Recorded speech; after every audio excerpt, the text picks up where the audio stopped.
You're going to develop trust issues when you're around those with lying issues. This video is all about how narcissistic people manage to steal our trust without us even realising it. I'm Elizabeth Shaw. Thank you very much to all the returning subscribers and your continued support. If you are new to the channel, this channel is all about the narcissistic personality disorder to give you more understanding of the people you might have been dealing with throughout your life, how to handle those people if you cannot go no contact, and different methods to find what works for you to recover from narcissistic abuse. If you do find the information on the channel helpful, please do subscribe. Contrary to popular belief, no, you don't always attract what you are. Sometimes you attract people who are envious of who you are, who have a willingness to exploit you for who you are. So how do narcissistic people steal your trust of yourself and then your trust of others without you even realising? Narcissistic people rely on those who trust in others as it makes it easier for them to gaslight those around them. They rely on people who are honest, loyal and kind, and those people who are forgiving and helpful, and exactly what a narcissist needs, so they can use others to feel better about themselves without any consequences for their actions. As you wouldn't treat someone how a narcissist treats someone, we don't see it. Their unbelievable yet real gaslighting distorts our reality into losing our sanity, questioning our judgment and not the narcissist's morals. A narcissist can misuse people's trust and can get people questioning themselves and not the narcissist without people being aware of what's happening. They can do this often with ease, as most often they choose people who do trust in themselves and trust in others, people who like to see and look for the good in people and people who want to help others. Those who were raised by narcissistic parents often don't see, just believe it's the way some people are, not knowing any different and doing their best to please others in the hope they'll stop hurting them. So when a narcissist plays the victim after hurting another, we don't see the true story. We do our best to look for the good in the narcissist as they pity play, so we empathise with them and we try to help them, unwittingly enabling their toxic behaviour. When they hurt us, we could have been conditioned in childhood that that's how relationships work. Narcissistic people offer those intermittent reinforcements of the idealization while projecting their own toxic behaviour over to us, to blame us for their wrongdoings, so we work harder to please them. We are often left too busy questioning our mistakes that we might not have made, that we overlook theirs. Narcissists choose people who value trust and then they use people's trust against them. When someone tells you you've worked hard, you've done well, I like your top, you look good today, you trust them. You've no reason not to. You wouldn't usually think twice about questioning them why. Narcissistic people often use excessive flattery during the love bombing stage to pull you in. Often it's not a genuine, well-meaning compliment, it's frequent, excessive flattery. However, our loyalty and trust usually means we take it as a compliment rather than question their integrity behind the remarks. We trust they mean well. This and their love bombing methods then opens our attachment system, creating that emotional bond to love and care for them, believing and trusting they do us. As they seemingly share all our interests in the beginning, we feel understood by them. If we had narcissistic parents, we feel understood like never before. As a narcissist mirrors us, we share the same interests, experience, beliefs, values, and then feel at ease around them. Those long conversations in the love bombing stage where we begin to open up to them, not realising they're about to use these same insecurities we tell them against us. We admire them at the beginning as their arrogance is easily mistaken for confidence, their flattery for compliments, those conversations for communication. Our beliefs and values match as they take on board ours and then mirror them back to us, selling to us who we are or what we'd like them to be, straight back to us. We then care for their opinions and ask for their advice, not realising that they're slowly going to not only turn against us, yet also turn us against ourselves through their devaluation and their manipulation and their gaslighting. We listen to their devaluation. We listen to their invalidation of us as we've created that bond, and we care for their opinions, leaving us questioning ourselves more and them less. We trust in a partner, in a relationship, to respect us as we do them, to treat us as we do them, to love and care about us as we do them, not to hurt us as we wouldn't them, to love with a full heart and to trust completely. We go into relationships trusting them and assume they will do the same. As we don't go around exploiting others, we are not suspicious of those around us. We take things at face value. This is normal human behaviour. When we are honest, we dislike dishonesty. When we like to give and receive the truth, we believe others do the same. As we know that sometimes we can stand in our truth only to be mistaken further down the line as we learn, we respect that others too can make mistakes or stick to their truth even if they cannot see it. So if we can just show them another way, explain to them a different way, they'll understand us or how they hurt us. However, narcissistic people don't understand us. They are committed to misunderstanding us to get their needs met. We understand people make mistakes or errors in judgment, as we do. Humans make mistakes, often unintentionally, and then we learn from those mistakes, believing others do the same. However, narcissistic people don't learn. They just escape the shame by shifting the blame, while we hold ourselves accountable not only for our behaviour, also theirs. In the idealization stages, they can treat us so well. In the love bombing, they can treat us so seemingly well, understand us better than anyone ever has. We are duped, we are deceived, we are conned into believing how much they love and care about us. We have a belief that people care for people because we care for people, that people tell you the truth. We think they're honest and open. Narcissistic people make us think we can trust them. They may even tell you about how others have hurt them so much in the past, how they'd never do such a thing to hurt you, how they'd never hurt you as they know how that feels and they wouldn't do that to anyone. Most often they will treat you so well in the love bombing stage. They will validate your feelings and come across as genuine, caring, empathetic person towards you. And most people trust them as they've no reason not to. Yet they are just manipulating us to gain our trust and pretend that we can trust them. We also can understand people make mistakes and might not tell us something in order to protect our feelings. However, if we were to find out, they'd communicate with us and do all they can to make it up to us as we would do them if we believed we had unintentionally hurt another's feelings. Narcissistic people don't do this.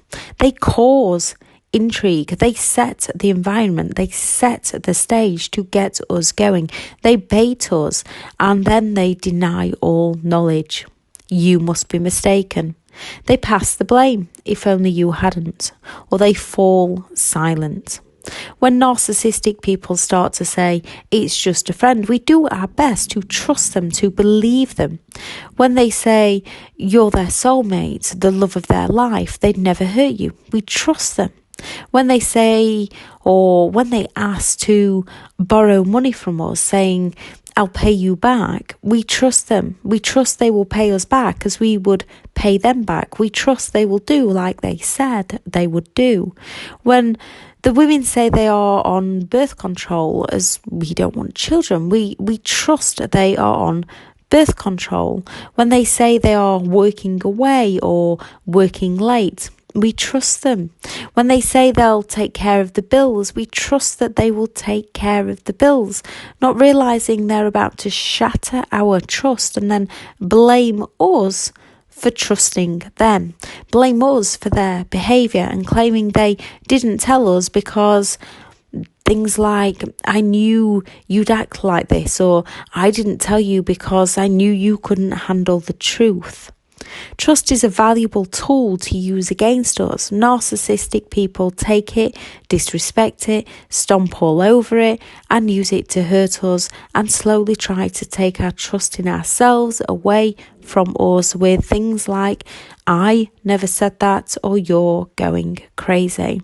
And when we're feeling things like anxiety and struggling with trauma bond and CPTSD and going into the fight, flight, freeze, fawn mode, we can feel like we're going crazy.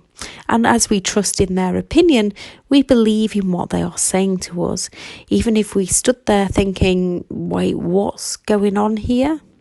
Narcissistic people slowly and surely shatter our trust.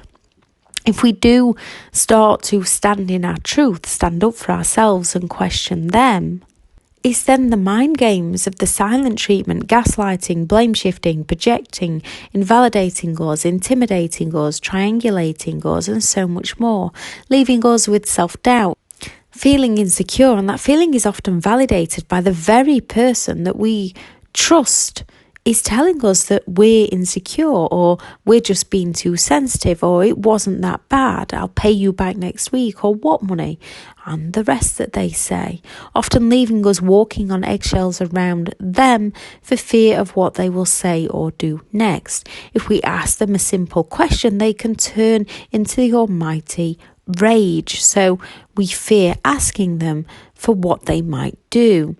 Or we can believe that we are imagining things and losing our minds.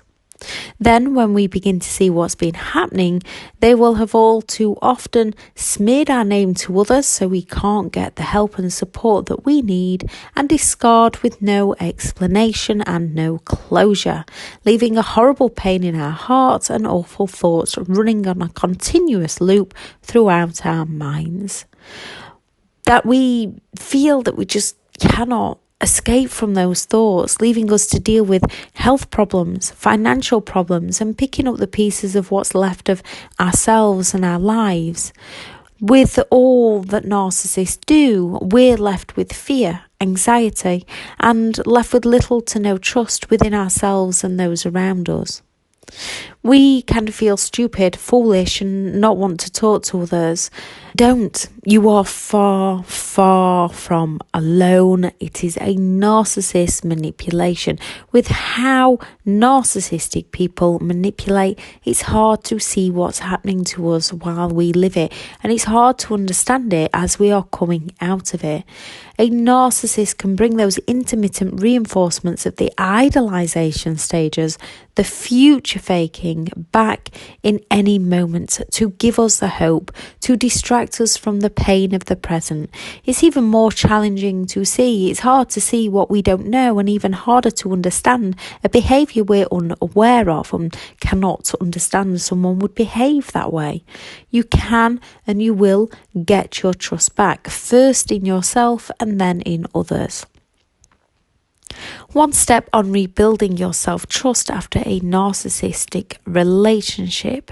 Yes, we have to overcome things like the trauma bond, anxiety, CPTSD, and rebuild our trust, not only in ourselves, but our trust in those around us. Our intuition is key in this. Listen to it and take action with what it's telling you. This will help you make the right choices and slowly rebuild your trust. Often at the time, we don't know what our instincts are telling us. Only afterwards do we realise we should have listened to them. Then in the future, we can understand even when we don't know what that instinct is saying. If something feels off about someone, it probably is. And we don't know at the time because we haven't learned. When we do learn, we know. Start reflecting back at all those moments your intuition did know, but you didn't know. Still, because you didn't understand, you couldn't work out what it was telling you at the time. So we often push it down, ignore it, and carry on anyway. Little things in the beginning that we may have made excuses for, minimize them. Perhaps instead of trusting that intuition, we ended up asking the narcissist, as we naturally valued their opinions, for them to lie it all away, even though your intuition was telling you what they were saying wasn't right. You didn't understand any different, wanting to believe in them, believing they are coming from the same morals as you are. So we push them down, ignore them. Our own intuition, that gut feeling, sometimes we have to follow it even when we don't understand it. Remember how many times we've ignored it in the past and we've lost some more of that trust. You may have plans or ideas of how life is going to work out, and then life gets in the way. Don't think of it like that. Think of it as if you were going in the wrong direction and now you've just been redirected. Life is guiding you into a new way. Listen to your inner truth, what that gut of yours is telling you, that intuition. Sometimes it can be something out of nowhere that wasn't even planned. If your intuition is telling you to do something, follow it. If you look back 5, 10, 15 years, you'll see how much wiser you are now than you were then, how much you've come through and learnt, how you survive things that you never thought you would survive at the time. When you see signs your intuition is trying to tell you something, look and listen to those signs. If you're isolating yourself from others, take steps to stop isolating yourself. Start getting out there, find your intuition and take action. Every time you listen to your intuition, take action. See that it works for you. It'll build your trust back up within yourself when you listen to it, and then those around you. It'll build your trust up in others. When you take action that agrees with your intuition, you'll learn to trust yourself again. By breaking the patterns, our memories, emotions and chemicals such as dopamine, oxytocin and cortisol released during a toxic relationship can keep us trapped. We have to find a safe way out.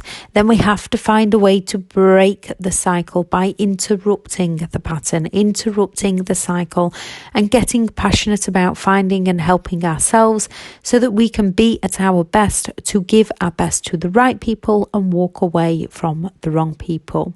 Keep going, you can and you will recover from this. I shall add in the description the video between a narcissist's behaviour and your behaviour and common lies that narcissistic people tell. I am full for one-to-one coaching at the moment, so I shall add the sponsored link to BetterHelp, where you will be matched with a licensed therapist or counsellor. Thank you very much for listening. If anyone has any advice on how they rebuilt their trust after a narcissistic relationship, please do add that into the comments, as you never know who's reading it, that information might help them. Thank you very much for listening, and I hope you all have a good day. Bye.